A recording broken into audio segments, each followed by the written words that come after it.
I'd like to call our regular planning meeting of council for today to order. We have all present except Councillor Wynne, who is away.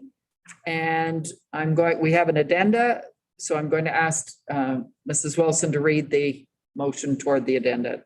The addendum reads, moved by Councillor Rowe, seconded by Councillor Fair, that council approve the addenda to the agenda for Monday, July the 19th, 2021, being report DFS 2021 Sidewalk Rehabilitation Program. Call the vote. Councillor Cook, Yes. Councillor Kravitz, Yes. Councillor Fair, Yes. Deputy Mayor Marks, Yes. Councillor Rowe, yes, and Mayor Martin. Yes, Resolution carries. thank you. Is there any disclosure of pecuniary interest or the general nature thereof? Seeing none. Motion on the minutes. Motion reads, Madam Mayor, moved by Deputy Mayor Marks, seconded by Councillor Rowe, that the minutes of the regular planning meeting of council dated Monday, June the 28th, 2021 be adopted.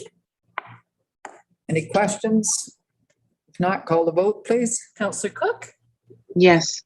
Councillor Kravitz, Yes. Councillor Fair, Yes. Deputy Mayor Marks. Yes. Councillor Wynne. Sorry, Councillor Rowe, she's absent. And Mayor Martin, Yes, motion carries. thank you. We now have a delegation. This is a great news one in the sense that we have our financial statements here. And so I'm going to be calling on Rob Foster of Graham Scott Enns, our municipal auditor. He's going to review the draft financial statements for 2020. Go ahead, Rob. Thank you very much. Hopefully everyone can hear me okay. Yes. So I will be reviewing the consolidated financial statements for December 31st, 2020.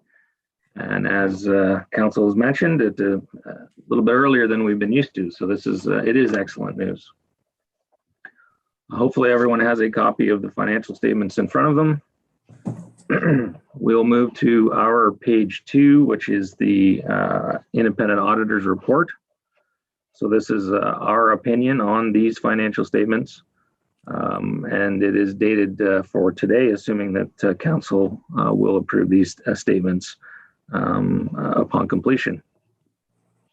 And I am required to read that in our opinion, the municipal's consolidated financial statements present fairly in all material respects the financial position of the municipality at December 31st, 2020, and the results of its operations and its cash flows for the year then ended in accordance with Canadian accounting standards for public sector entities.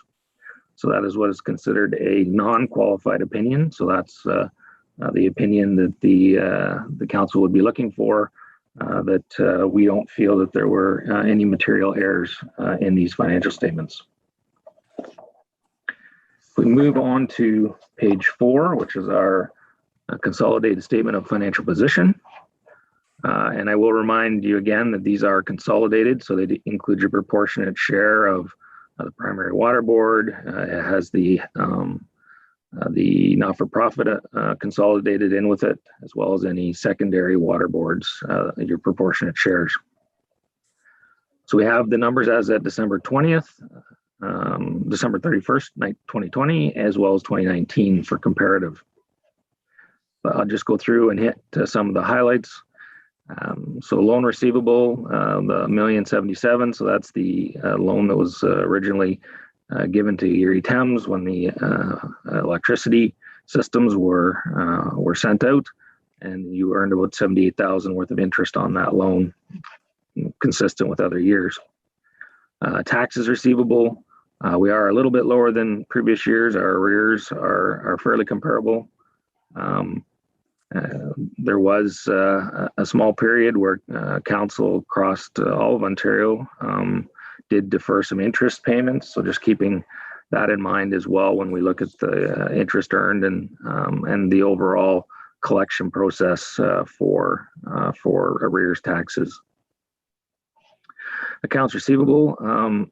So there was delays in getting some of the HST returns in. So our HST is up about 800,000 over the previous year. It's a large component of that, but that's been caught up now, and hopefully the refunds will be or have been received by this point in time. Also included in there would be water, sewer, and any drains receivable. Investment, the 2.9 million. So those are the funds that are still invested for the harbor. That was originally, the funds originally given by the federal government. That's the remaining amount that's still in investments. And the equity portion of Earth as well. So that's the any income that's been earned since you owned those shares, less any dividends that you received. There was 37,000 in dividends received in 2020. So total financial assets of just 21 million. On the liability side, deferred revenue, obligatory reserve funds. So that's development charges, the harbor funds, as well as parkland. Development charges up a fair bit over the previous year, gas tax being down. Accounts payable and accrued liabilities, just your normal trade payables, pretty comparable to other years, holdbacks as well in there, security deposits, those type of things. For 2020, no new debt was taken on. We will note in the notes as we get farther along that there was some new debt issued in 2021 with regard to the fire station in Port Stanley. So our net financial debt then of, again, just under 21 million. And then as we recall, municipalities now are setting up their tangible capital assets. We had 9.4 million spent on new tangible capital assets and 6.5 million of amortization, giving us that net increase up to 159. Items such as roads, sanitary and water, pumper truck, those type of things included in the 9.4 million in additions in the year. And our deferred revenue would be items such as software licensing fees that are paid in advance and set up as a prepaid. So total accumulated surplus of 139 million. We go to our next page, it's the statement of operations and accumulated surplus. So here we have budgeted for 2020, actuals for 2020 and actuals for 2019. And I will note that the budgeted numbers are converted for PSAB purposes. So the council does not budget any amortization costs in the normal tax budget.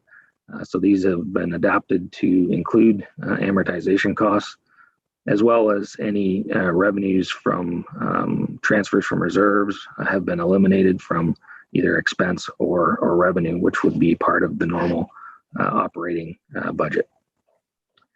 So property taxation, we had some good subs in year, so we were nicely above budget there.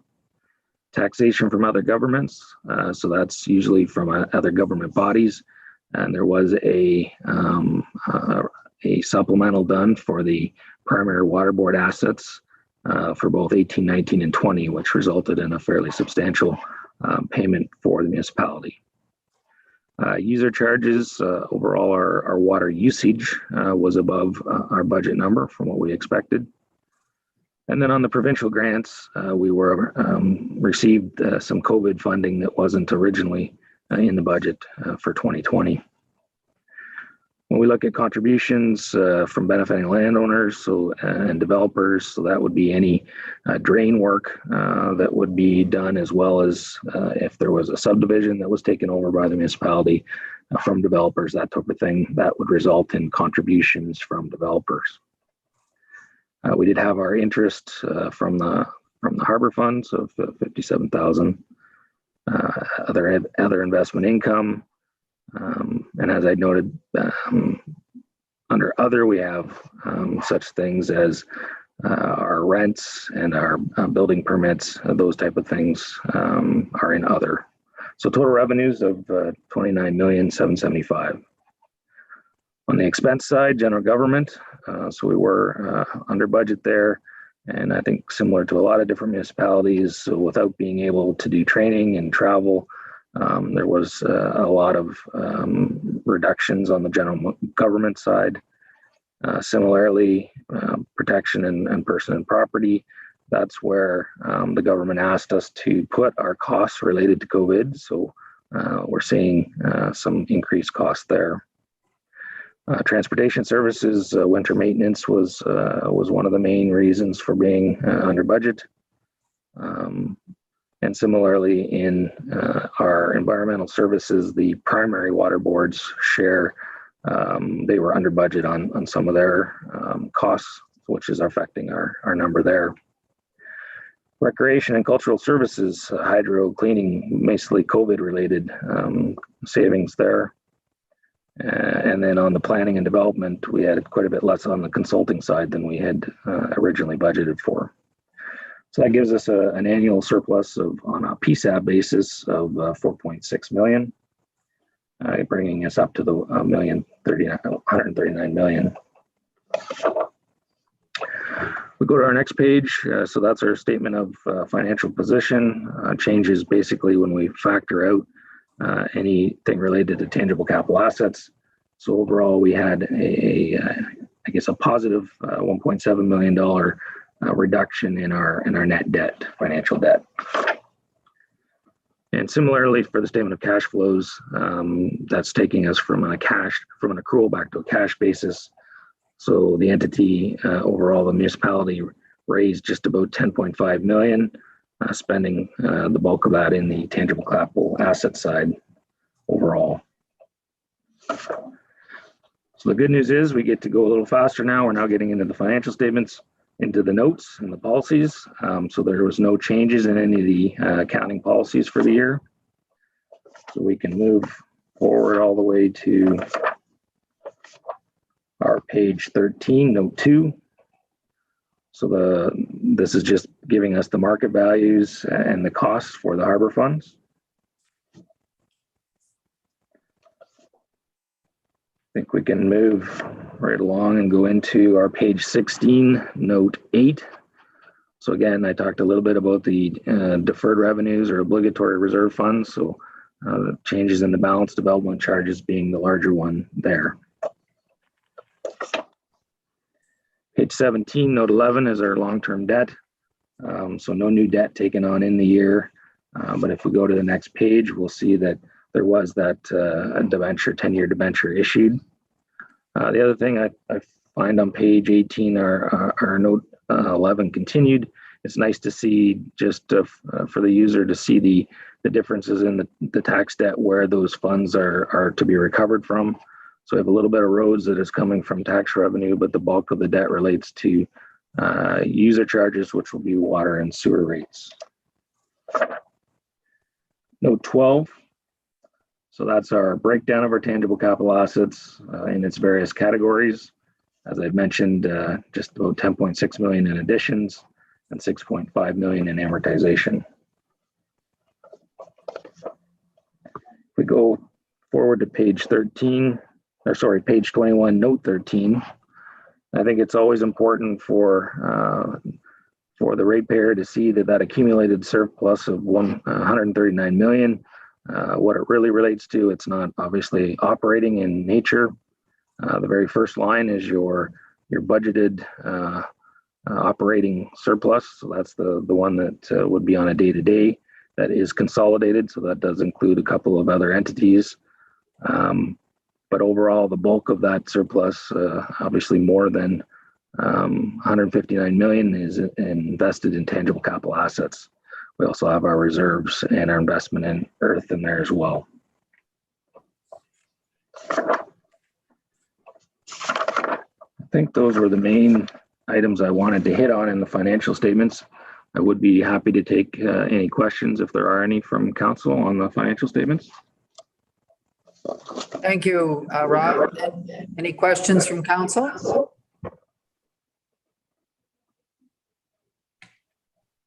We're very thankful to have it in this early, and I mean, no questions. I'd like to thank management for their above and beyond hard work in getting things to us in a timely manner, and as well during the obviously a little more difficult in COVID times to audit like we're used to. So we thank management for their support in the remote side of things as well.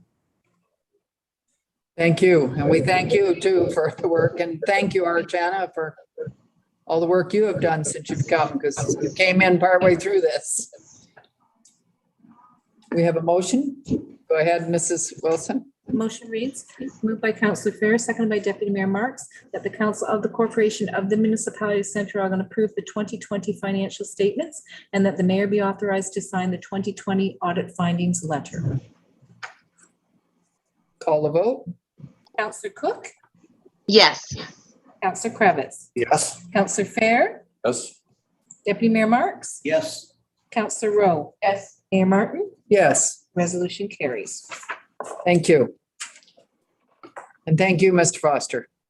You're All welcome. right, we move on to correspondence requiring action or a request for action. This was concerning a reduction in a water bill payment on Bell Street in Union. You all read, I am assuming, the letter from the applicant. Go ahead, Councillor Kravitz. I just want to speak on behalf of these people. They had contacted me when this happened and how this came about.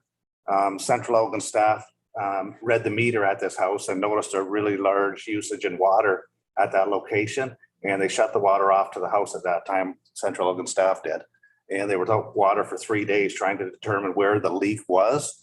And it was determined the leak was they lived there roughly a year at this time, and the leak was from a illegal connection that was done. And when I say illegal, there was a well on the property, and the well was tied into the municipal water system. They had teed it in. It was hidden in behind walls, and it took them roughly 3 days to determine this. And then since that time, it's been disconnected. The amount of water that the people used was 2,700 cubic meters roughly. So if it was a 1,200 square foot house, that would fill, you need 10 houses of water from floor to ceiling. That's the volume of water. It's really large. The water tower in Port Stanley is roughly that size.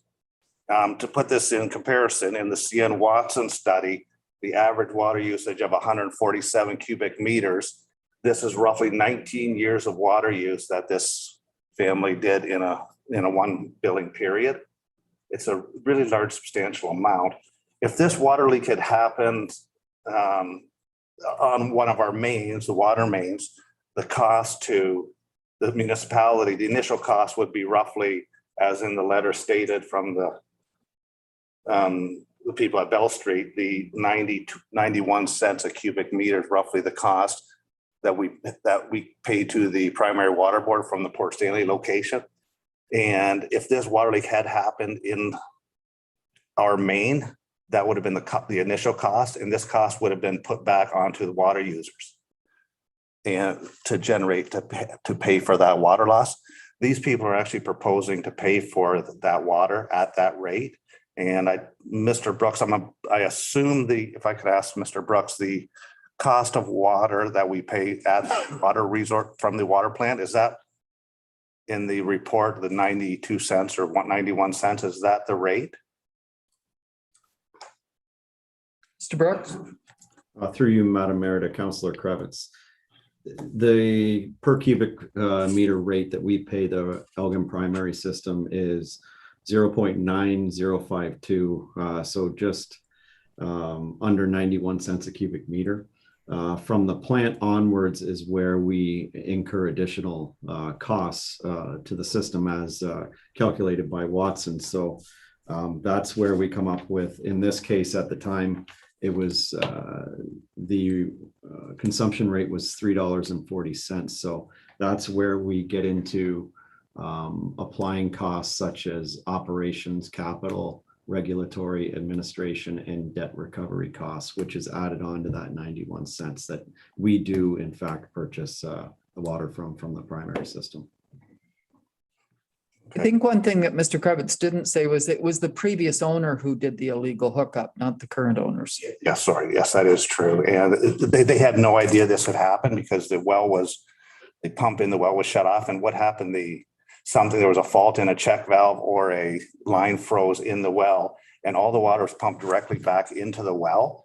So there was no evidence of any water leaking anywhere. It was undetectable by the homeowner. So it's a really unfortunate circumstance. This water all went back right into the water table. It's something unheard of. This is an extraordinary circumstance. It's not like they gained any benefit by watering their lawn, or there was it was an error or there was an accident. It was really extraordinary. And I would like to, as the letter states, I'd like to put a motion forward that we accept their proposal. They're willing to pay the full amount for their water bill usage from the previous years, that amount, and they're willing to cover the cost of purchasing the water from the plant. I'd like to put that motion forward. Okay, one thing I will, just one comment is they're lucky they're not on sewage as well. Would have doubled their cost. Go ahead, Deputy Mayor Marks. I'd be prepared to second the motion. I think Councillor Kravitz has given a very good explanation. The one thing we do not want to do is set any kind of a precedent. But this is days when perhaps a resident didn't leave the heat on enough, and checked their cottage and frozen, and but that's something that was in their control, and they failed. I'm a little disappointed that maybe an insurance company didn't step up, but I think there's a good argument for leniency. Allegedly, the previous owner did, we don't know that, but allegedly someone did something illegal. And even if, hidden behind walls, I can't have a hard time blaming the homeowners. I'm in favor of showing some leniency here. They're meeting us partway, and someone else comes in and continually got a high water bill in their mind. Leaking faucet or toilet. This does not compare at all. Term extraordinary does sum this up. So I'm willing to support this. I think it's reasonable and a time for leniency. Councillor Kravitz, you wish to speak? Yes, and I just also want to state that there's a good lesson here to be learned too, I think. The illegal system, a hookup, this is one of the reasons why an illegal hookup cannot occur, and it could have contaminated the water system. So that's one reason. And the second thing is smart meters. This is a perfect example why the smart meters are required. This leak would have been detected could have been detected within hours, not taking a month or 2 weeks to detect a leak of such a magnitude. And the smart meter program is something that we're aiming towards in 2024, 2025. I believe we're going to, at that point, is going to start installing smart meters. And I wish we had had smart meters before this happened. So thank you. Thank you. Councillor Rowe. Madam Mayor, just to add to Councillor Kravitz's comment, if we hadn't been doing monthly billing as well, the problem would have been also compounded. So good or bad, I think it's still a situation that needs some extraordinary adjustment. Deputy Mayor Marks. A tip of the hat to alert staff who did catch this, because if 2 days. Yeah, they figure within 2-3 days. 2 weeks. Oh my gosh. So a tip of the hat to staff.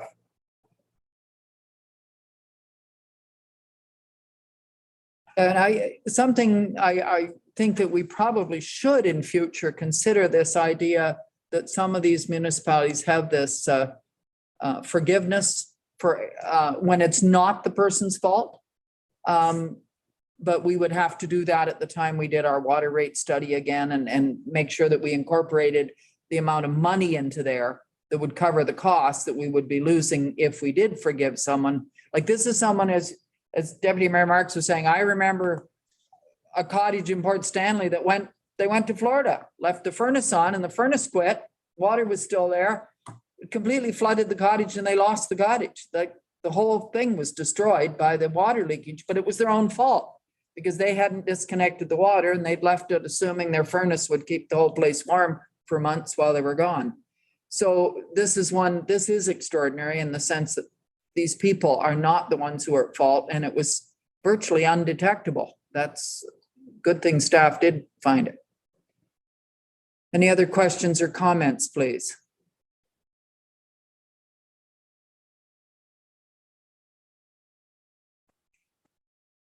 Mrs. Wilson, you have a motion by Councillor Kravitz, if you would read that. Madam Mayor, for clarification, is it my understanding that you are looking for staff to investigate a leak forgiveness policy, yes or no?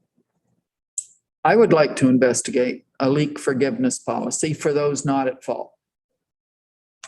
For future, so that we don't have exceptions like this.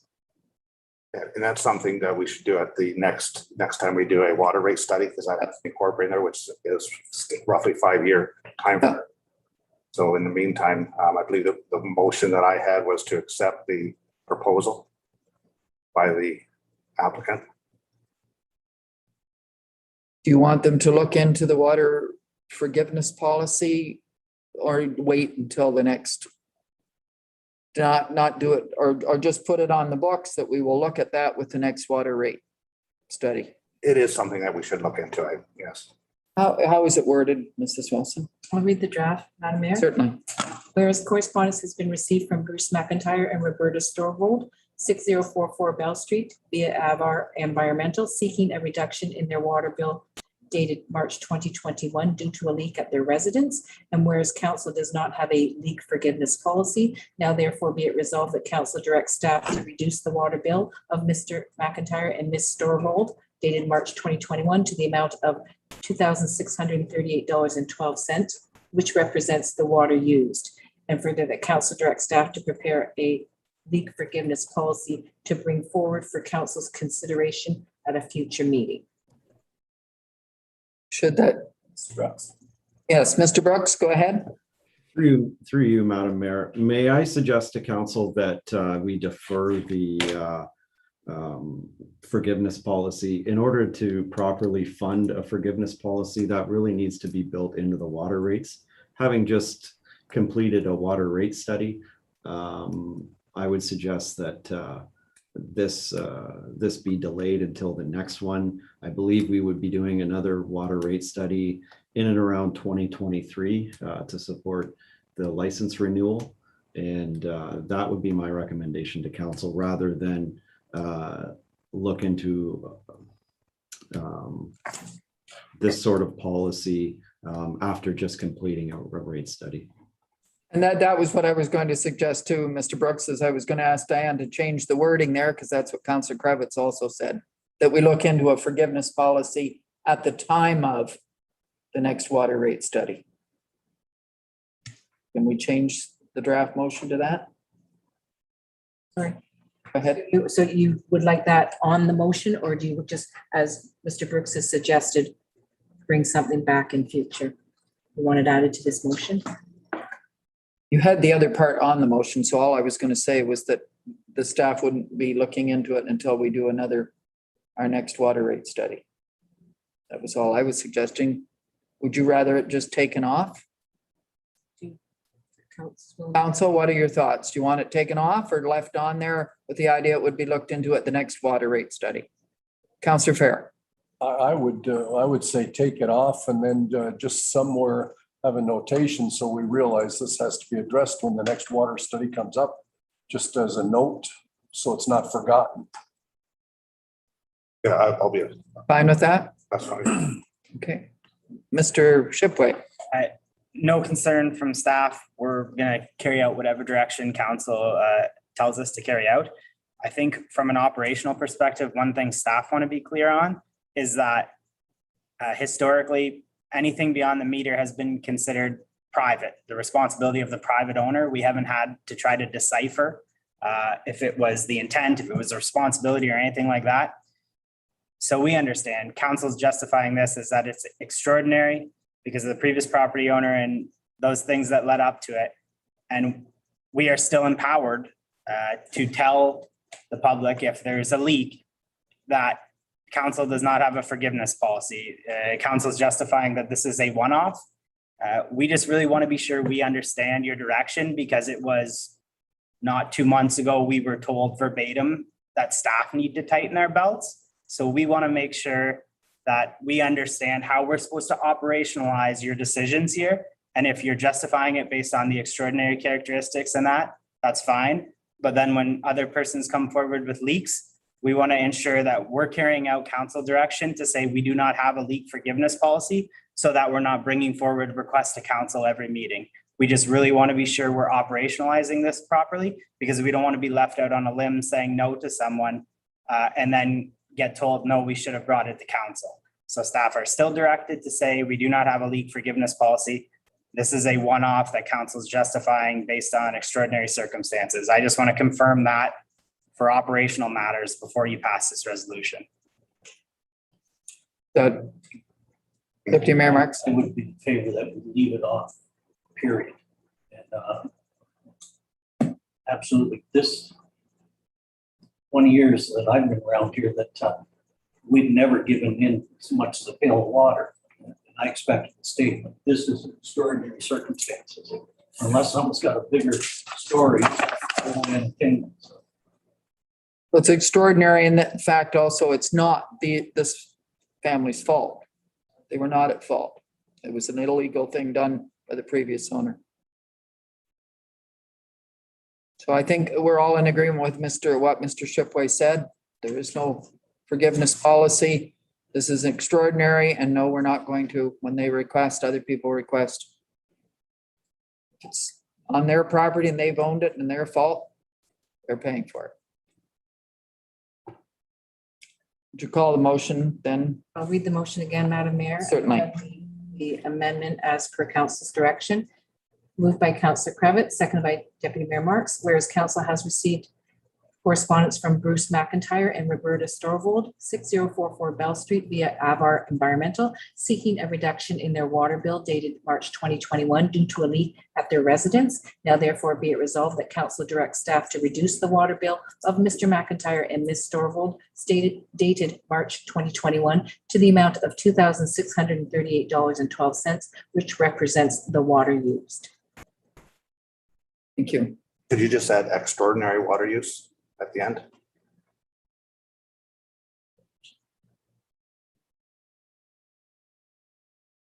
Good. Okay. The vote then, please. Councillor Cook, No. Yes. Councillor Cravitz, Yes. Councillor Fair, Yes. Deputy Mayor Marks. yes, Councillor Rowe. Yes. And Mayor Martin. Yes. Resolution carries. Thank you. We now have correspondence for council's information. Does anyone have any questions or one you want changed before I have Diane read to take them all together? Deputy Mayor Marks. Madam Mayor, I'd like to have a discussion on the County of Elgin, the proposed development charges. At some point in the future, you and I are going to have to vote on behalf of Central Elgin, and I'd like to make sure that our council are aware of the pros and cons and maybe have their opinions. I can see this becoming quite contentious with these two letters that sort of come out of nowhere. So if we could maybe have a discussion about that. Yes, and I felt very strongly, I've supported countywide development charges for several years now. It has been brought to the county several times before and not been adopted because there's certain people who don't want it in their municipality. But what I want them to realize too is that when East Road, when we have to do a roundabout or whatever has to happen down there, that's because of our development. Therefore, if the county had development charges, they could have taken it out of our developers to pay for that. As it is, the taxpayers of the whole county of Elgin are paying for that if there are no development charges. And so to me, it's very short-sighted on these people to think that, they think it's going to discourage their developers. Well, Mr. Perrin can tell you, it hasn't discouraged any of the developers in Central Elgin. The fact that we've had development charges, how many years would you say, Mr. Perrin, that we've had development charges? Central Elgin has had development charges since 1998, and the previous three municipalities had development charges prior to that. So, right. So decades. It's historic here in Central Elgin. It's just the county have never done it because some of the municipalities, now Aylmer has development charges. Southold now has development charges. They've just recently put them in because they felt they were important as well. But Bayham, I believe, does not, and neither does West Elgin, and neither does Dunwich Dutton. But Malahide has development charges and support this concept as well, that we should be doing it. Deputy Mayor Marks. In the two letters from the Town of Aylmer and Municipality of West Elgin, it indicates that well, number one, they don't see the benefit, and that's an opinion. Maybe I'd ask staff, and well, we just had discussion, the benefits of development charges, but the one that puzzles me, and I'd like maybe some staff opinion, they feel they do not, the way I interpret it, they do not have enough staff, or it's going to be time consuming to keep track of the records. Right? So this council here, whether we agree with that or not, because I know I have my opinion, I don't think it's that much. I'm probably not going to have to hire another 3 staff to do it, but can we have an opinion of staff? Or Go ahead, Mr. Perrin. So with respect to development charges, they're set based on a background study. So there's a charge that's set through that background study for each individual lot that's constructed, or by square foot if it's industrial commercial. At the time of building permit, it's a simple addition, a line item to the invoice that gets sent to the developer, the landowner that's constructing the structure. Same as what the building permit fee is, and the actual development charge for the lower tier municipality. So it's an addition to the invoice, and then just keep track of that in a spreadsheet and remit that to the county if they require on a monthly or quarterly basis. It's no work. I shouldn't say no work. It's a minimal amount of work. Literally, probably a couple of minutes per each building permit that development charges would be applicable to. So it's a minimal amount of work. And I guess my other comment would be, everyone says it's costing the developers. Make no bones about it. It's not costing the developers a dime. They're passing that on to the individual landowner who's building that new house or that new commercial property. We see it time and time again. The developers or the builders are not, eating that cost. And it's pretty clear anywhere in Elgin County, it's not deterring development because it's happening all over Elgin County and southwestern Ontario. The development and building is just skyrocketing. Mr. Shipway. If I could just add and maybe conclude Mr. Perrin's comments, I think we would just like to be cautious on a few things. This is a county decision, and lower tier staff don't want to speak on behalf of county staff, and we definitely don't want to speak on behalf of other lower tiers. But if you ask us, based on representing the residents and ratepayers of the municipality of Central Elgin, we would strongly recommend that the county would implement development charges as it transfers those costs to the development properties versus the entire tax base. And Mr. Perrin is absolutely correct. It is much more burdensome to collect and levy county taxes than it would be to administer this simple program with collection at the type of building permit. So I don't want to speak on behalf of everyone, but I think as a senior staff, we would be fairly supportive of this being implemented as it would provide positive outcome to the residents of Central Elgin. Councillor Fair, and then Deputy Mayor Marks. I would also say that we have mentioned many times that development should pay development, and I agree with that. Deputy Mayor Marks. well, I'm very proud to sit on the county of Elgin and view it as a team sport. And there's times when we're out the far east and far west, you're missing, there's a lot going on in the middle, but there's times when they benefit. It's a nice new Main Street road construction, Rodney, they're benefiting. And, that's a team sport, helping each other. And it seems like they're failing to see that. So I appreciate staff giving an honest opinion. We're not telling anyone what to do, but we have 2 letters here from 2 lower municipalities expressing their opinions. I'd like us to send a letter to the county expressing our opinion that we don't think the task of collecting the data is a big deal. Maybe to offset this, it hit the light bulb one day went off for me and Council Fair. You appreciate how busy Wellington Road is. North Chad and there's variety.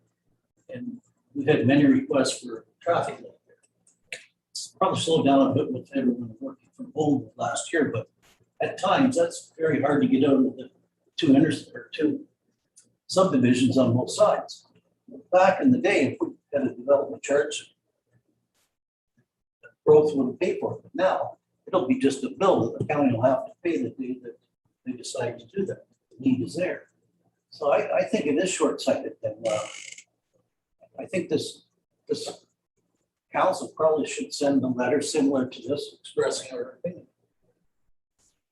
With Councilor Kravitz? Yeah, I definitely agree with Deputy Mayor Marks on this. It's no different than the traffic lights that are down in Port Stanley right now, the two temporary traffic lights, one going into Port Stanley, the other one in Colburn. At the end of the day, if those lights are to stay, they're wanting us to pay for it, yet they're a county road. And if county had development charges in place, perhaps there could be funds available for such instance. Another thing that's going with county, if you look at the bridges, the bridge repairs, with the county responsible for bridge repairs, how do they determine which bridge gets fixed next? And if a bridge is used more in a certain area due to development, a development charge should be implemented. And I think we should send a letter to the county. If they can justify that that bridge is, like, it has to be justified that it's for development, that it's being repaired because of development, not because it's infrastructure that needs repair. Yes. But higher usage, it would get higher usage. Yeah. To development. So I'd support writing a letter to the county as well. And I would say not just do the how little effort it is to do it on the building permit. I'd also think that we should put in there about, as Mr. Perrin said, that the developers, it's not going to cost them any more at all. They're going to pass it on to who's ever purchasing the property. It won't be costing them anything. Anyway, are we in favor of writing a letter? Staff, do you have enough direction to write the letter? Mrs. Wilson? Yeah, Mayor Martin, through the rest of council, if council's in agreement, we'll just take that as a verbal direction to send the letter to county. If that's Certainly. Ones that come to us were moved and seconded by council. I would think that wouldn't be harmful because it shows the whole council is supportive.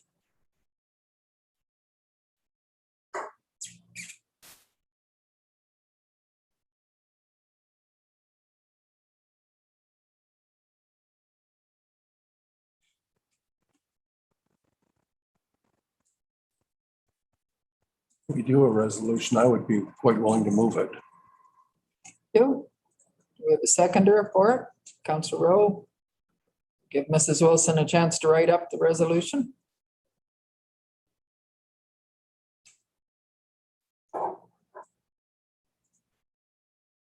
While she's doing that, I just will comment on number 3. I can't see how combining all of those different things for a tribunal is going to make it faster. It's just going to be backlogged even further because at current time, the LPAT gets backlogged 1.5 years. So now you put them all in one? I don't know. Maybe I'm wrong, but it didn't strike me that it was going to be much more efficient. We'll see.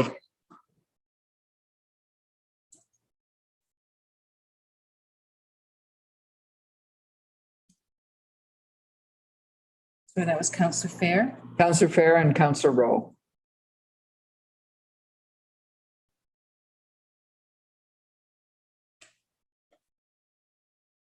You want to take the other two together before we do that, or do you want to take that first? Certainly, I can eliminate that correspondence from the main motion.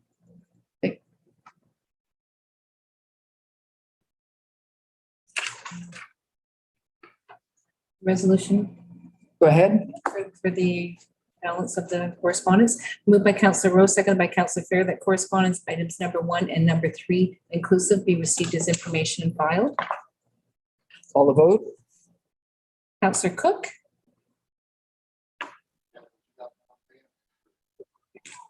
Yes. Councillor Kravitz. Yes. Councillor Fair. Yes. Deputy Mayor Marks. Yes. Councillor Rowe. Yes. And Mayor Martin. Yes. Resolution carries. you. And now the resolution for number 2. See if you like this wording or not, Mayor Martin. Moved by Councillor Fair, seconded by Councillor Rowe, that staff be directed to send correspondence to the County of Elgin advising that the Council of the Corporation of the Municipality of Central Elgin supports the County of Elgin imposing development charges. I would say in giving, yeah, and with the reasons, but I'm assuming that's understood that you will explain the reasons why we support it. That doesn't need to be in the motion. That's fine. Call the vote. Councillor Cook,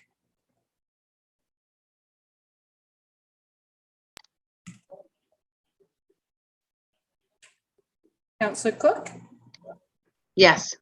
Councillor Kravitz, Yes. Councillor Fair, Yes. Deputy Mayor Marks. Yes. Councillor Rowe Yes. and Mayor Martin. Yes, Resolution carries. thank you. We're now moving into the Central Elgin Planning Office reports, and the first one is to do with the 220 Church Street. You've read the report. We have any questions?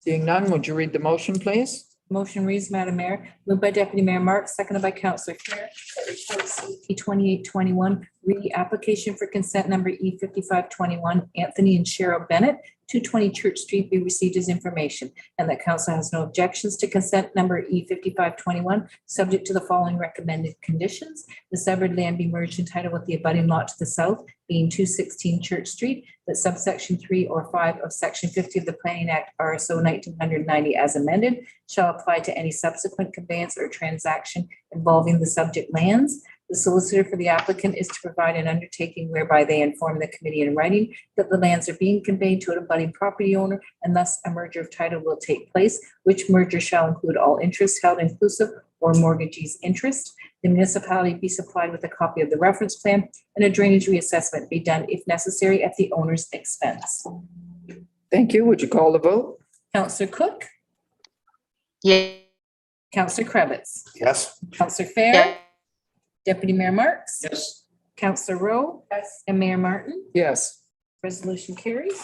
thank you. And now the second one, which deals with 44651 Roberts Line. Any questions? Councillor Rowe.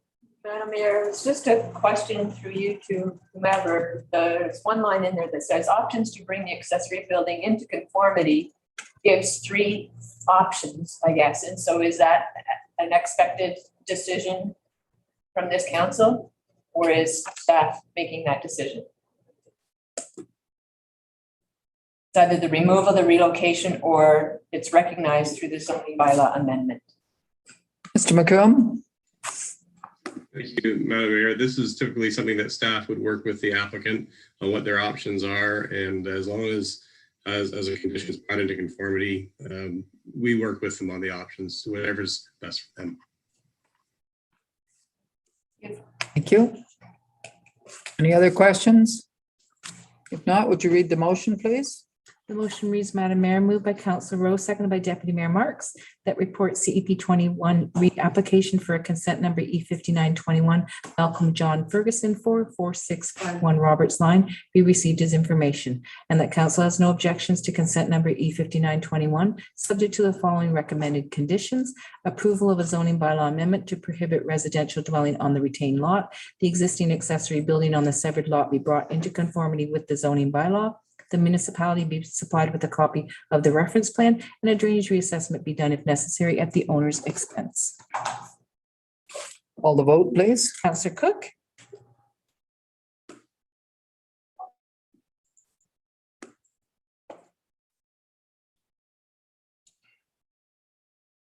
Councillor Cook, Yes. Councillor Kravitz, Yes. Councillor Fair, Yes. Deputy Mayor Marks. Yes. Councillor Rowe Yes. and Mayor Martin. Yes, The resolution carries. thank you. And now we're moving to the Chief Administrative Officer's reports. And the first one is on the municipal law enforcement policy. I assume you've all had a chance to read that. Should make it more streamlined. Councillor Fair? I just wanted clarification. The means, the ways of submitting a complaint, are they still telephone, email, and a formal written report? Through you, Madam Mayor, Yes. the preference would be for submission through the electronic form. However, staff will accommodate and assist the other manners to be input into this form. So no matter how a complaint is submitted, as long as it has the particulars, it would be processed through this electronic form. Okay, because I just wanted to make sure that that was there, because otherwise it's almost the equivalent of writing a letter to 911. So that would be fine then. Yeah, and I was going to say, I believe our previous one said that it had to be in writing. It couldn't be by telephone, was. Through you, Madam Mayor, that's generally correct because you need to collect all the particulars. However, we do accommodate those persons that maybe don't have access to complete the online form or ability to attend the office. So preference again is to complete the electronic form. However, there will be an avenue to get those complaints into the electronic form if the complainant is not able to complete that form. Thank you. Any other questions on the policy? Councillor Fair. Just one follow-up. I'm just wondering, like, a lot of them require fairly immediate action. Like, for once, we've got a dog issue in old Lyndhurst, or in Lyndhurst. I'm just wondering, is there some way to expedite it? Do they look at it? Because I know right now, if you send an email, it often takes a day or two to respond.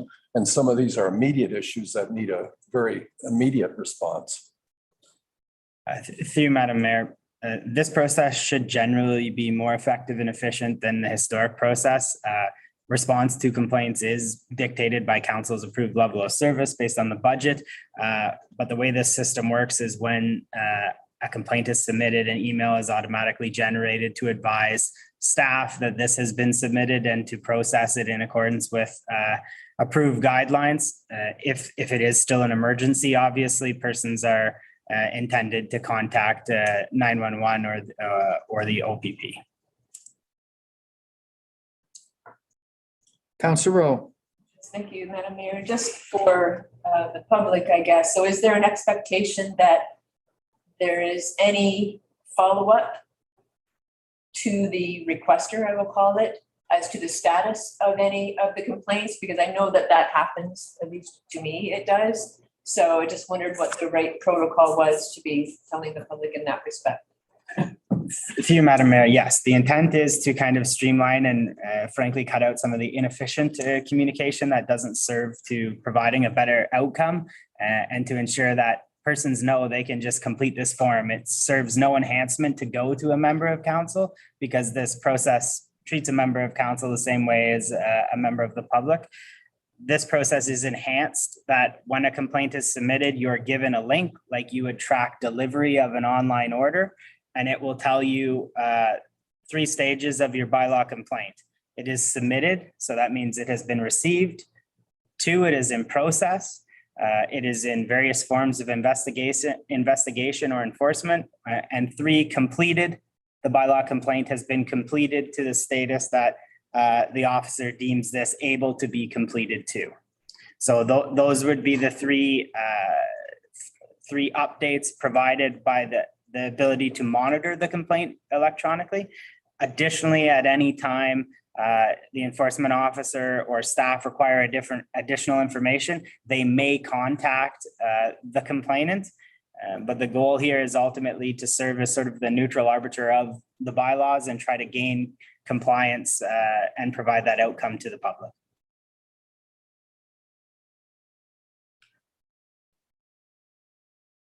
Councillor Fair.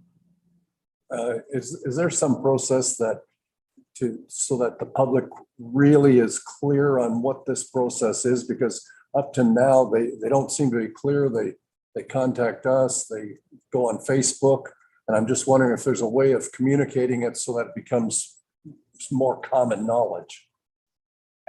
Through Madam Mayor, it obviously will be featured on our website as an easy button to select.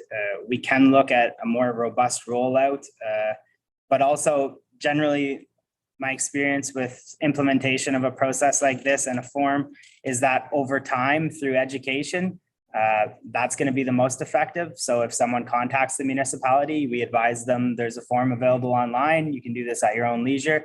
It really, really helps if members of council, when they receive this, provide the link to the complainant and advise them this is the most effective way to process your complaint. And over time, you build up that critical mass of knowledge and they will be processed in accordance with this policy. That would be my recommendation. If they were to phone in, Mr. Shipway, in other words, they didn't feel they were computer literate to complete the thing. If they were to phone in, do they just phone the general line?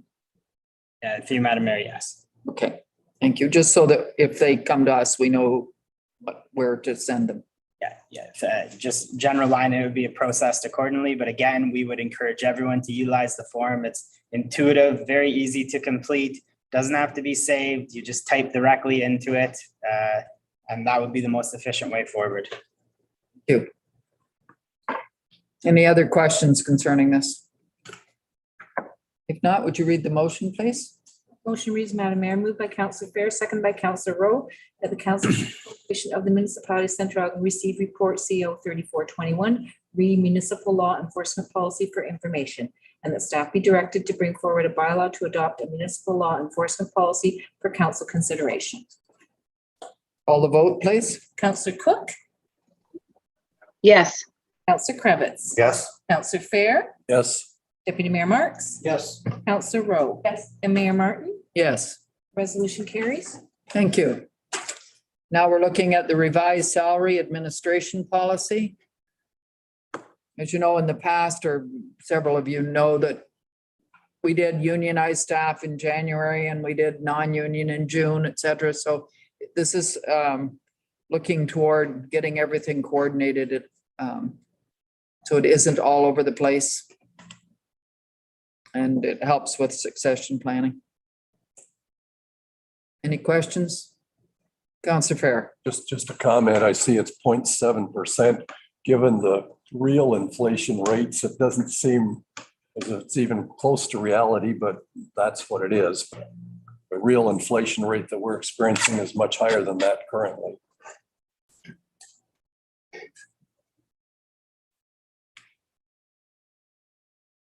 Call or read the motion, please. Certainly. The motion reads, Madam Mayor, moved by Councillor Rowe, seconded by Deputy Mayor Marks, that the Council of the Corporation of the Municipality of Central Elgin receive report CO 3521, revised salary administration policy for information, and that Council approve the revised salary administration policy and implementation process as outlined in report CO 3521. Call the vote. Councillor Cook, Yes. Councillor Krebitz, Yes. Councillor Fair, Yes. Deputy Mayor Marks, Yes. Councillor Rowe, Yes. Mayor Martin. Yes, Resolution carries. thank you. We're now looking at the Director of Infrastructure and Community Services reports. The first one is municipal drain abandonments. Does anyone have any questions on this one? Lots of tidying up being done. If no questions, would you call the motion? Read the motion, please. Motion reads, Madam Mayor, moved by Councillor Fair, seconded by Deputy Mayor Marks, that the Council of the Corporation of the Municipality of Central Elgin receive report ICS 2321, municipal drain abandonments for information, and that Council direct staff to proceed to abandon partially or entirely municipal drains pursuant to report ICS 2321. Call the vote, please. Councillor Cook, Yes. Councillor Krebitz, Yes. Councillor Fair, Yes. Deputy Mayor Marks, Yes. Councillor Rowe, and Mayor Martin. Yes, Resolution carries. thank you. It sure is fast voting when we're all present. Back to being fast. The next one is the report on the Curry Boulevard speed reduction, and I was very pleased to see this one. I fully support this. Does anyone have any questions or concerns?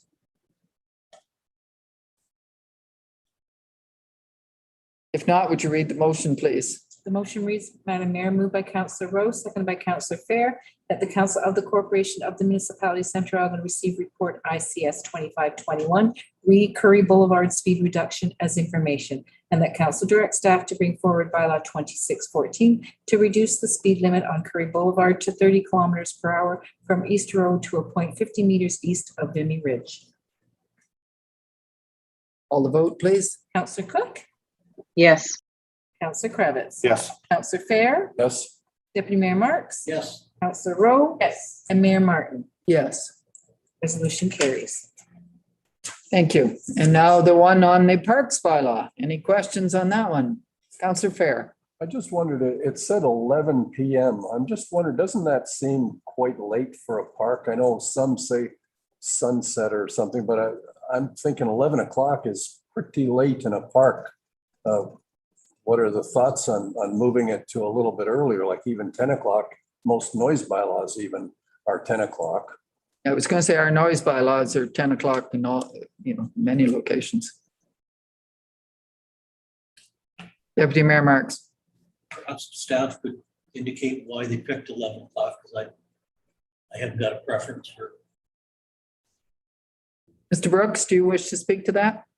Through you, Madam Mayor, reviewing other neighboring municipalities, 11 o'clock or 11 PM is a typical time that's used for these parks bylaws.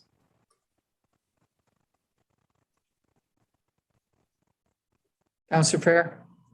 Is St. Thomas 11 PM? I thought St. Thomas was earlier on Pinafore Park and that. I believe St. Thomas is 11 PM.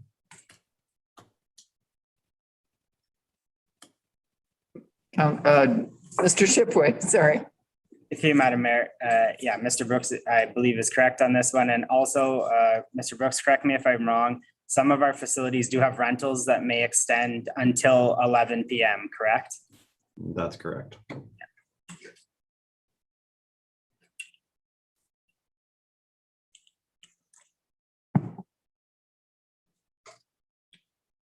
What would be the concern if our noise bylaw limits noise after 10 received, it's actually even earlier than that in residential sections? Would that be a concern if we've rented a park and they were very noisy till 11? Through you, Madam Mayor, I guess it would be a problem if someone complained about it. However, in theory, you're justifying the use by renting it to that late in the evening. If I may just add one other thing, instead of, setting different time limits or something to that effect for different parks, it ensures continuity across all of our parks and the ability to roll out kind of standardized signage if we stay at the 11 PM. I think there's other components within the bylaw that could deal with issues that are occurring up to 11 PM, other provisions within it, if I may suggest that. Thank you. Deputy Mayor Marks. I'm happy with the report. Recommendation. Okay. We're all set. Go ahead and read the motion, please. The motion reads, Madam Mayor, moved by Deputy Mayor Marks, seconded by Councillor Fair, that the Council of the Corporation of the Municipality of Central Elgin receive report ICS 2621, Reparks bylaw as information, and that staff be directed to bring forward a parks bylaw for council's consideration. Call the vote. Councillor Cook, Yes. Councillor Kravitz, Yes. Councillor Fair, Yes. Deputy Mayor Marks. Yes. Councillor Rowe. Yes. And Mayor Martin. Yes. Resolution carries. Thank you. Now we're going to the Director of Financial Services, Treasurer, for their reports. And the first one is the request for tenders for sidewalk rehabilitation. Are there any questions on that? Councillor Kravitz. Just my only request is, with the sidewalk rehabilitation program, there's been a sidewalk that I've had a complaint about over the last 2 years. And there's been no resolve in it yet. I'm just wondering, how should we go about indicating, what would be the best process to indicate where we'd like to get repairs done? Or how the public could request an area to be repaired? I don't know if someone can answer that or. I believe, Mr. Perrin, aren't there a crew that go around and mark sidewalks that are? I'll defer to Mr. Brooks. Okay, go ahead, Mr. Brooks, sorry. Through you, Madam Mayor, in May, the operations department sends around a crew to identify areas for sidewalk replacement, and they'll look for cracks and trip hazards and mark those out. And we'll come up with a quantity based on those results in order to create a tender or a quantity for sidewalk repairs. So if there is a specific concern, that concern can go through service request on our website to identify that repair, and staff will address it. Thank you. Thank you. Any other questions? No, would you read the motion, please? Motion reads, Madam Mayor, moved by Councillor Rowe, seconded by Deputy Mayor Marks, that report DFS 2021 request for tenders 2021-14 sidewalk rehabilitation program be received as information, and that council accept the tender of J. Franz Concrete Limited for the 2021-14 sidewalk rehabilitation program in the amount of $162,446 plus all applicable taxes. Call the vote. Councillor Cook, yes, Councillor Kravitz, Yes. Councillor Fair, yes, Deputy Mayor Marks. Yes. Councillor Rowe Yes. and Mayor Martin. Yes, The resolution carries. thank you. Now we have the second quarter variance report. I've certainly appreciated these. Does anyone have any questions for Archana? Councillor Fair. just a comment. I really like the reports that we're seeing now. I agree. Thank you, everyone. Would you read the motion then, please? Certainly, the motion reads, Madam Mayor, moved by Councillor Fair, seconded by Deputy Mayor Marks, that the Council of the Corporation of the Municipality of Central Elgin receive report DFS 2121, re-2021 second quarter Q2 variance report as information. Call the vote. Councillor Cook, yes, Councillor Kravitz, Yes. Councillor Fair, Yes, Deputy Mayor Marks. Yes. Councillor Rowe Yes. and Mayor Martin. Yes. The resolution carries. And now the reserve and debt continuity, and this is one report I'm very thankful to have. Anyone have any questions or comments on this one?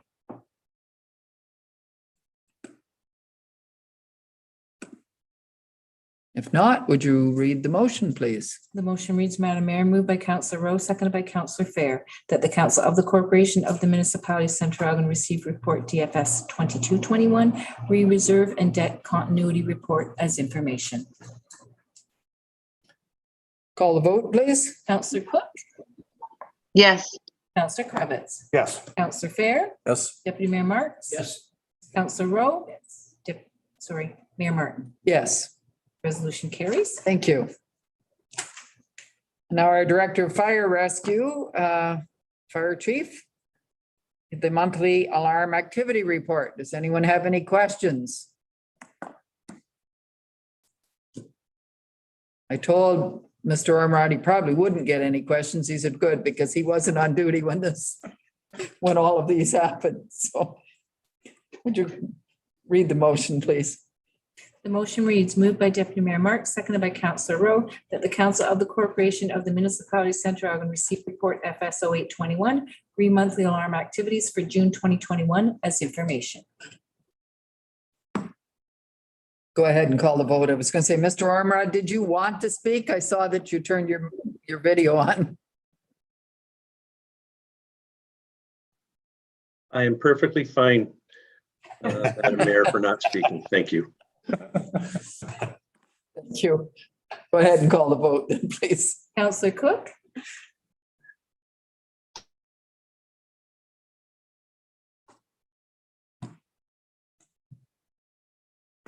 Councillor Cook, yes, Councillor Kravitz, Yes. Councillor Fair, yes, Deputy Mayor Marks. Yes. Councillor Rowe. Yes. And Mayor Martin. Yes. The resolution carries. Now our Director of Asset Management and Development Services reports, and the first one is the monthly building report for June. Any questions or comments on that one? Seeing none, go ahead and read the motion. Motion reads, Madam Mayor, moved by Councillor Fair, seconded by Deputy Mayor Marks, that the Council of the Corporation of the Municipality of Central Elgin receive report AMDS 2921, read June 2021 monthly building report as information. Call the vote? Counselor Cook, yes, Counselor Cravitz, Yes. Counselor Fair, Yes. Deputy Mayor Marks. Yes. Counselor Rowe Yes. and Mayor Martin. Yes. Resolution carries. Thank you. Now the big report, the detailed roads asset management plan. Does anyone have any questions for Mr. Perrin? I had asked him, we're adopting various asset management plans that we are required to do, and we're working our way through them. But they do have consequences budgeting wise. So that's why I asked him, maybe he'd like to speak to what consequences or what are the choices budget wise when it comes to something like this, the roads. Okay, thank you, Madam Mayor. The roads detailed asset management plan is the last of the core asset management plans that are identified in Ontario Regulation 588. It is the last one of the tax supported asset management plans that are currently required. There will be others that are required by July of 2024, and we have every intention to have those completed by that timeframe. And we're actually started on some of those right now. So council will start to see those early in 2022. So we'll still be ahead of the mark. But it's important to note that the road system is the largest asset class or financially impacted asset class that the municipality has. The replacement value is approximately $168.7 million. It should also be noted that currently we fund at approximately $6.34 million annually for our road system, and that includes operations. So operations is defined as things that we need to do just as a result of having that asset. So operations would include winter maintenance, roadside grass cutting, shouldering. It doesn't, those types of actions don't add any life to the asset. It's just something that we have to do because we have that asset and it is required to provide the service. Maintenance is something that dollars that are spent to ensure that the asset reaches the end of its projected useful life. So that would include operations or actions such as crack sealing, asphalt roads, gravel resurfacing, because we lose gravel every year as a result of traffic and kickoff off of the tires, winter maintenance, we lose gravel as well. And then hot mix paving. So those are the resurfacing programs. And then on top of that would be renewal. So an action that would be considered renewal would be to reconstruct an existing asset, not increase its capacity. So it'd be reconstructing an existing 2-lane road or residential street back to a 2-lane residential street. An acquisition is when something is done to an asset and we actually provide increased capacity. So we widen the street to allow for increased traffic flow, or we actually convert, for example, a gravel road to a low class bituminous road. That would be an acquisition type of expenditure. And then on top of that is the acquisition of donated assets. So when a new development occurs, then the municipality is acquiring those new assets to support that new development. When you look at the assets that we're looking at projecting to acquire over the next 10 years, 99% of those, probably even higher than that, will be as a result of development. It won't be as a result of the municipality increasing capacity of existing roads or conversion of gravel roads to surface treatment, unless council deems necessary.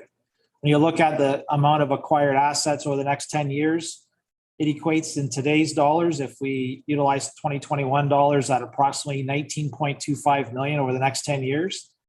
You look at 19.25 over the existing replacement value of our roads network, that equates to approximately an 11% increase in what we own now. So that needs to be contemplated by council, this council and future councils going forward, because there will be work on those assets that are required, and depreciation of those assets and degradation happens the day that they're put into service. So the municipality needs to be mindful of that. If you like, I'm just going to share my screen, and it hasn't come up in the previous damps. We've waited for council to ask, but maybe we need to do a better job at explaining. If you bear with me 1 second, when we look at the asset management plans, and if just give it a second, you can see that. So these graphs are in a particular order. It looks at the years down the bottom and the dollar figures at the top. And these are in this very specific order, not only for Central Elgin, but all municipalities internationally that practice asset management. This is a process that IPWEA, which is the Institute of Public Works Engineers Association of Australasia, utilizes, but operations is at the bottom in the red. So those are the things that we have to do just because we have the asset. We have to plow roads. We have to do roadside grass cutting. We have to respond to pothole repairs, all those types of things. And those are regulated by the minimum maintenance standards. So the reality is the municipality doesn't have any choice in expending those dollars. The green bar above that is what's referred to as maintenance dollars. So from an engineering and financial perspective, those are the best dollars to spend based on a return on investment. So that's keeping your good roads good, or your good sewer pipes good, if we're talking about sewers, and allowing them or not allowing them to fall into a larger or a worse state of repair. So it's akin to replacing the roof on your house before it starts to leak. And then you end up with having to replace the ceiling and carpet and all those types of things. So look at the green bar as maintenance dollars and trying to preserve your investment in your asset. And then the blue bar above is actual renewal dollars. So that's reconstructing your asset, your road asset. When you look at this bar or this graph projected out to 2031, and the black line is at the current level of expenditure budget. We have to do that because as staff, we're not able to, federal council's discretion as far as what the funding level is going to be. What it's really showing is that what we need to do is prioritize our operations and our maintenance, and we're underfunding our renewal. So the reconstruction of our roads, and we need to put a plan in place, or council needs to put a plan in place to be able to try to fund some of those renewals. If you choose not to, that's absolutely council's discretion, and we're happy to carry that out. However, it's important to note that that will come back and bite the municipality as well as its residents. And a good example of that is sooner or later there's a catch up, and the water system is a good example of that. For decades, there was no investment in the renewal of the water system. And all of a sudden we had this big chunk of investment that had to happen to keep that service able to be provided and provide safe drinking water. And as a result, there was a large investment undertaken in a very short period of time. And there was only one customer to pay for that, and that was the water customer. So right now, the system adequacy is at 68% of our road network is 68%. And what that means is 68% of our road system by length is considered good or above good. Meaning 32% is is in poor condition. When the province of Ontario provided unconditional grants to municipalities, because I am old, but I was around when the province actually provided maintenance dollars to municipalities as well as funded capital improvements on road networks. And a municipality would have to undertake annually a road needs study, work with the local representatives of the MTO office, and justify what work was going to be done. And the goal was to have, for a municipality, lower tier municipality such as Central Elgin, would be to have a 60% adequacy. So if we go based on, 25 years ago, almost 30 years ago, the province said municipalities should strive for 60%. So right now our system adequacy is higher than that. So council could, reduce what we're setting as our goal, but understand that will result in a less capital investment on renewals. But in all likelihood, that will probably lead to less customer satisfaction about the road network. We'll end up with more concerns, more complaints about our system adequacy and more concerns about potholes and things like that. So that's something that has to be, accounted for, and council has to consider when you set budget. When you look at the total tax supported infrastructure, we are currently, based on this plan and the two previous plans that council adopted, for storm sewers and bridges, the annual funding deficit is approximately $2 million. So going forward, staff are suggesting that allow us to review that as staff and come up with some plans about how that can be addressed. And then we'll provide those options back to council for your consideration at a later in 2021, early 2022. Thank you. Do you have questions for Mr. Perrin? Go ahead, Mr. Fair, Councillor Fair.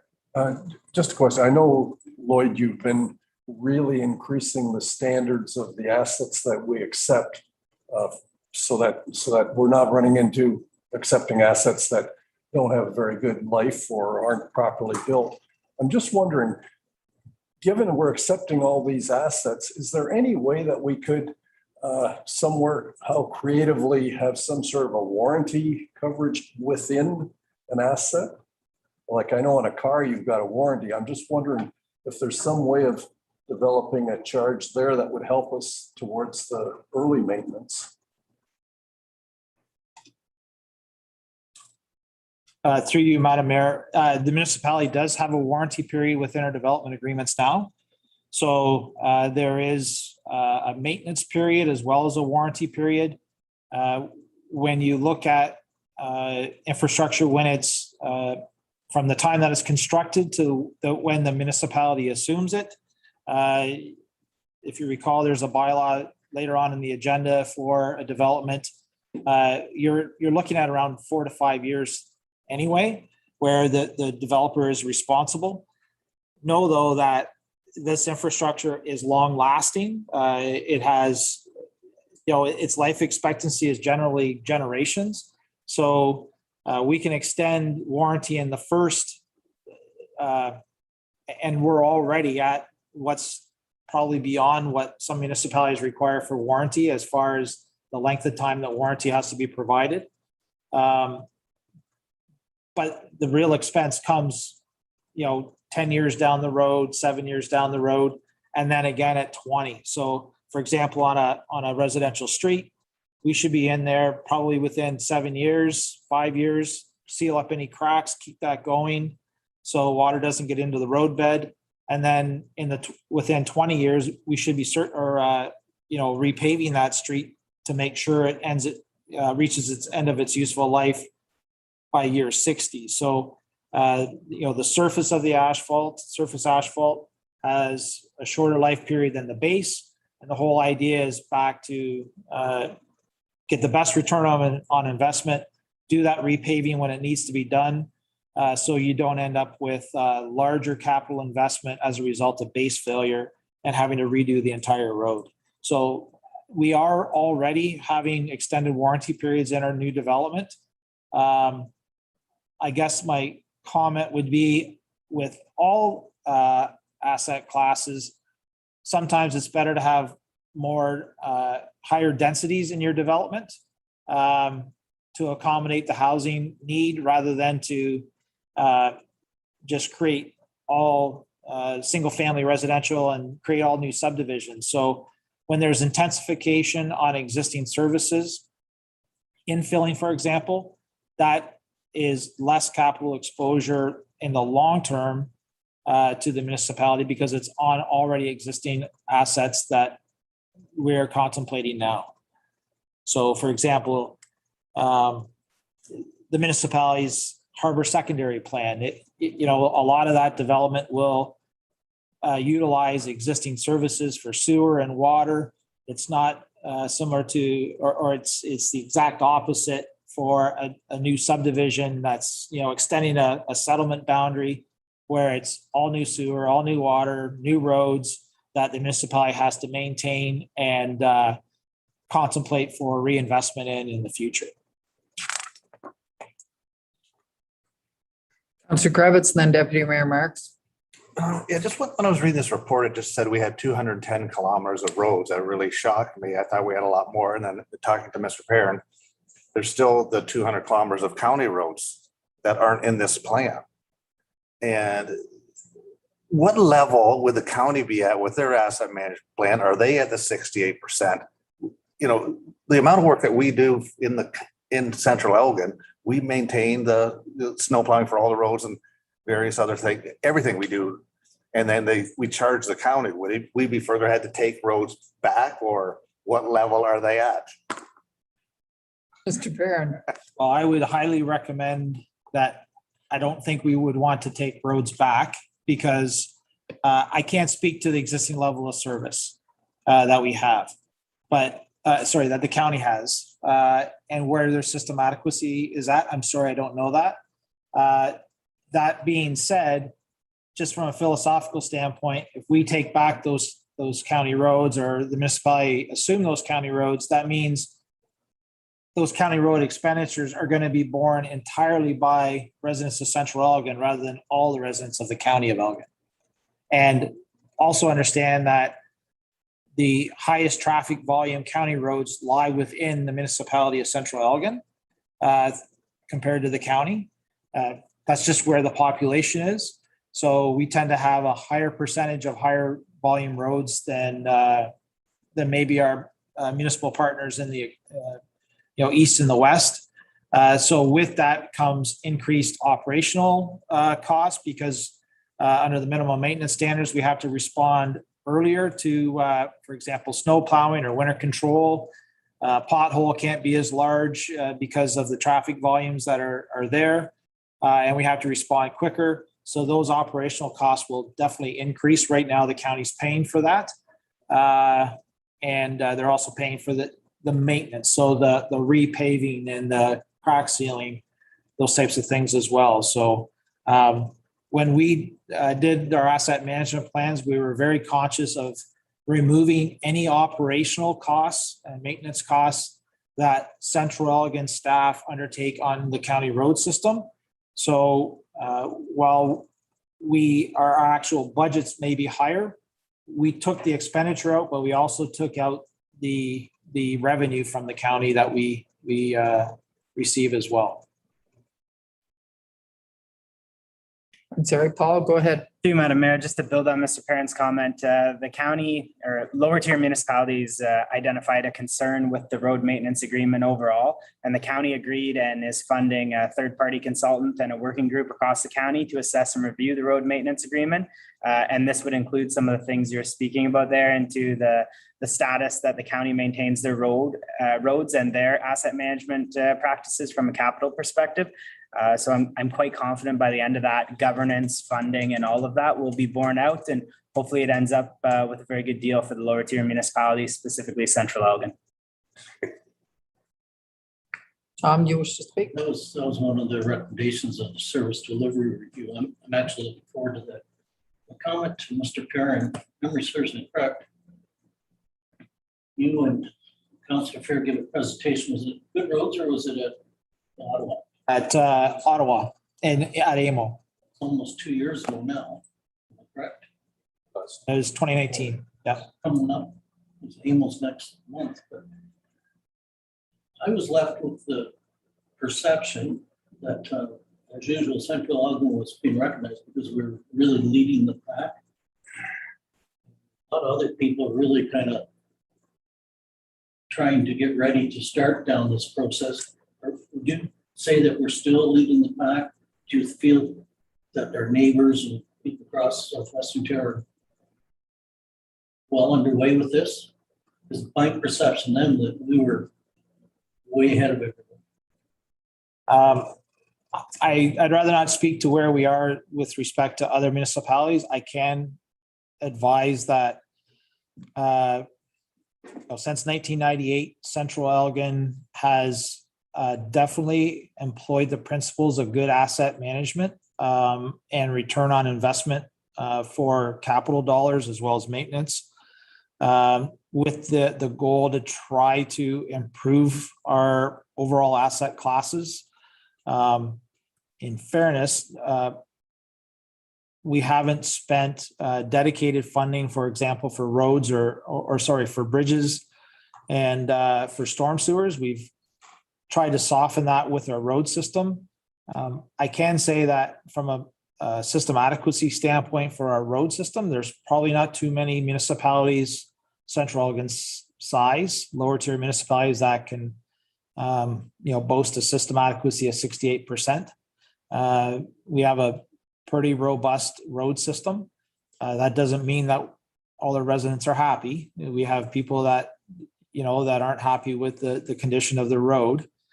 Staff aren't naive enough to think that everyone's happy with what we have provided. But I would suggest that while we might have a $2 million deficit funding gap annually on our tax supported infrastructure that is identified as core assets, there's a lot of other municipalities that gap is much larger, and the quality of their assets may not necessarily be as robust as what Central Elgin has. So it is going to be a balancing act for this council and future councils to understand the investment that needs to be made and balance that with the level of service and the ability to pay of residents. I will say, municipalities and councils specifically, lots of times you have to play the role of the parent. You have to make the best decisions possible with the information that you have, and you may not necessarily be able to make everyone happy when you make those decisions. And sometimes it means that there has to be sacrifices made that people have to maybe understand that, yes, they may not necessarily want to pay higher taxes, but they have to accept, if that's the case, they have to accept a lower level of service. You can't have both, a higher level of service and reduced taxes. Municipalities, we don't, generally speaking, we don't fund the need that's really out there. And we try to spend money in the best way, in the best location, with the best return on investment as possible. And sometimes that means tightening our belt and saying, and if I can, I recall you saying, Deputy Mayor Marks, sometimes it's what you need, not what you want. And that's going to be what all municipalities in Ontario are going to have to ask themselves going forward. What do we need, or what do we want? Deputy Mayor Marks. But I applaud you for having, going down this path. We have the proper information to at least know where we're at, where we're going. And we have challenges here in Central Elgin, but I'm guessing that maybe a lot of other municipalities got bigger challenges. So I think we have a lot to be proud of. Any other questions or comments? Councillor Rowe and then Councillor Kravitz. Thank you, Madam Mayor. Just to add really quickly to that as well, the asset management deadline was actually extended, I think, until next year or 2 years out. Yet staff has stuck to the original timeline. So if anything, Central Elgin should be at least 1 year ahead in the budgeting process using the asset management plan, which I think is fabulous. My second comment was just, I had exchanged a few emails with Mr. Parent earlier, so I would accept this document as amended with a couple of changes. One being that there were 2 values in there for Front Street.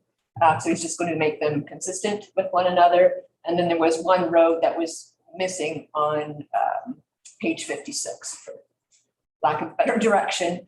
So he said he would make those adjustments as well. And last but not least, I realized that it's not part of perhaps this particular road's detailed asset management plan, but I feel I would be remiss in not encouraging or the continuance of the investigation with the developer of an additional access between George and Carlos Street.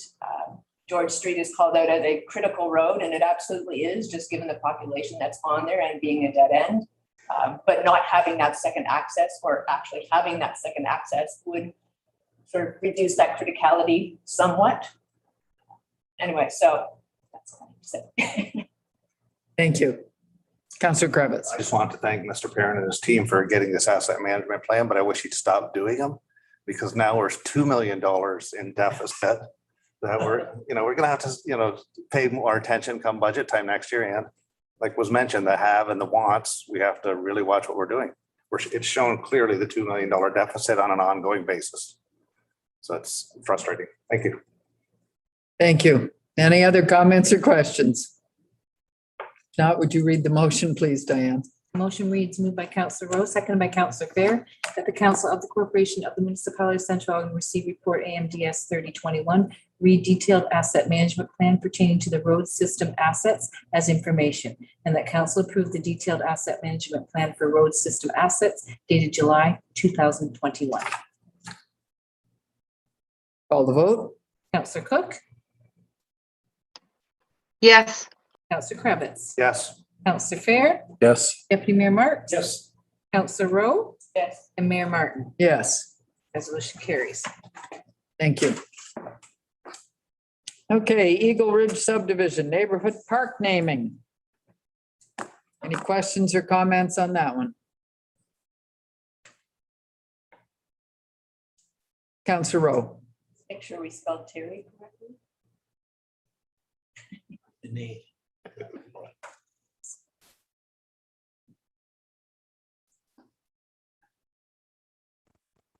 Go ahead and read the motion then, please.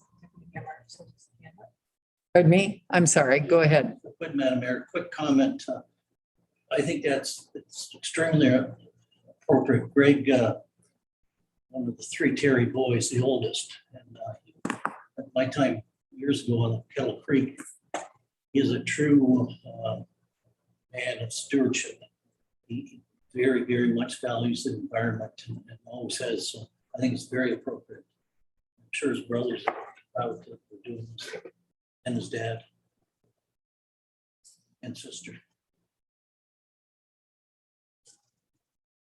Would you read the motion then, please? Motion reads, Madam Mayor, moved by Deputy Mayor Marks, seconded by Councillor Fair, that the Council of the Corporation of the Municipality of Central Elgin receive report AMDS 3121, Eagle Ridge subdivision neighborhood park naming for information, and that Council approve the Eagle Ridge subdivision neighborhood park to be named after Greg Terry to recognize the contributions Mr. Terry has made to the St. Thomas and Central Elgin communities. Call the vote, please. Councillor Cook, Yes. Councillor Krebitz. Yes. Councillor Fair, Yes. Deputy Mayor Marks. Yes. Councillor Rowe. Yes. And Mayor Martin. Yes. The resolution carries. Thank you. We're now at bylaws. Going to take them all together. So if you would read that motion first, does anyone have any concern about taking anyone out? Oh, okay, go ahead and read the motion, please. Reads, moved by Councillor Rowe, seconded by Deputy Mayor Marks, that bylaws 2613, 2614, 2615, 2616, 2617, and 2618 be taken collectively. Call the vote? Counselor Cook, yes, Counselor Cravitz. Yes. Counselor Fair, Yes. Deputy Mayor Marks. Yes. Counselor Rowe. Yes. Mayor Martin. Yes, Resolution carries. thank you. Second motion?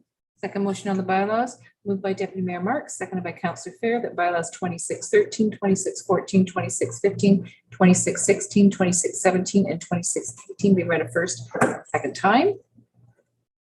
Call the vote? Counselor Cook,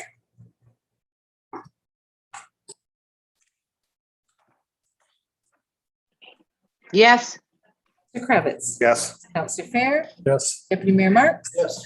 Counselor Rowe, Yes. and Mayor Martin. Yes. Resolution carries. Motion on the bylaws? On a motion moved by Counselor Fair, seconded by Counselor Rowe, that bylaws 2613, 2614, 2616, 2617, and 2619 be read a third time and finally passed. Call the vote? Counselor Cook,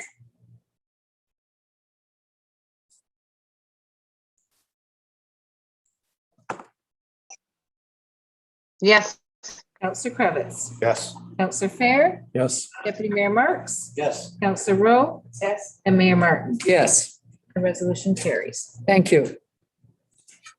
The next part is public notice about surplus lands. Any questions? It's just, we don't have any motions on these, no.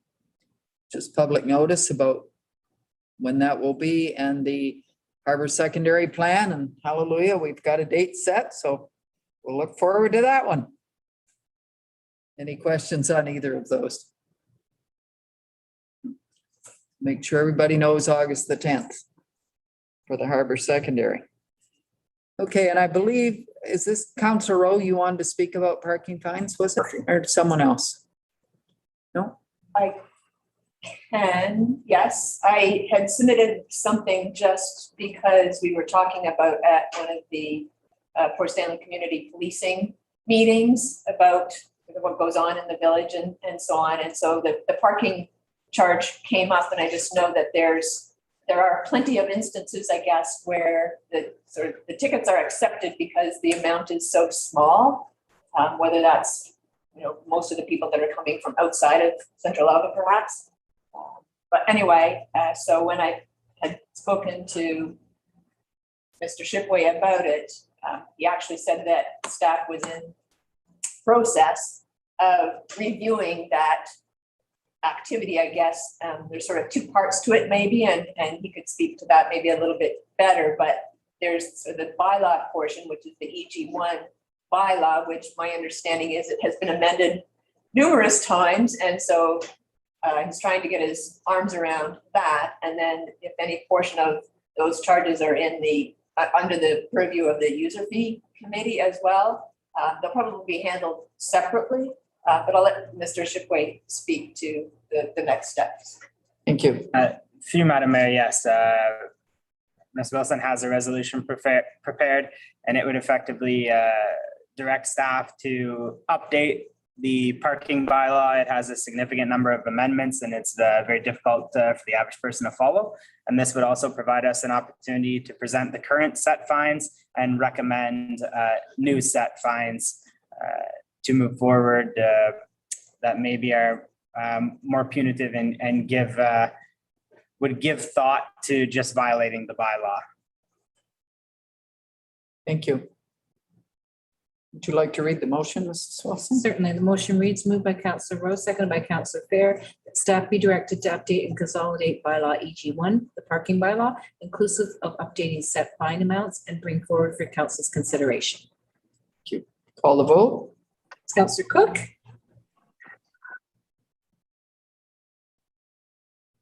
yes, Counselor Cravitz, Yes. Counselor Fair, Yes. Deputy Mayor Marks, Yes. Counselor Rowe, Yes. and Mayor Martin. Yes, That resolution carries. thank you. Does anyone have any new business that they wish to bring up at this point? Councillor Cravitz. No, it's not really new business, it's old business now, but prior to the lift bridge opening Port Stanley, I had a few residents call me and ask me why Central Elgin would close two bridges at the same time, being the Meeks Bridge and the lift bridge in Port Stanley. I had to point out to them that that was a county decision, and you know, it was nice to see in the news that the bridge opened. It would have been nice. I'm voicing my displeasure with the county at this point for not notifying Central Elgin Council of the bridge opening. It's rather frustrating when we're the ones getting the phone calls for the bridges being down, the 18 months that it took. It's not the county that gets the phone calls. It's the local council, Central Elgin Council. So I just wanted to voice my displeasure with the county at this time. Now, Councillor Rowe was invited to that event. They were limited in how many they could have there, so that may have been why you weren't notified. Now, people showed up. There were lots of people there that were not invited. But they were limited, you know, with the pandemic rules as to how many could physically be there in person. So Councillor Rowe came because she's the representative from the community of Port Stanley. I just wanted to state that. Thank you. That's all. Thank you. Any other new business? Deputy Mayor Marks. That it was a bit confusing and a little frustrating. I certainly apologize. It would have been nice if you were all there. The dates were changing. And again, we went through a couple of stages where originally we were only allowed 10.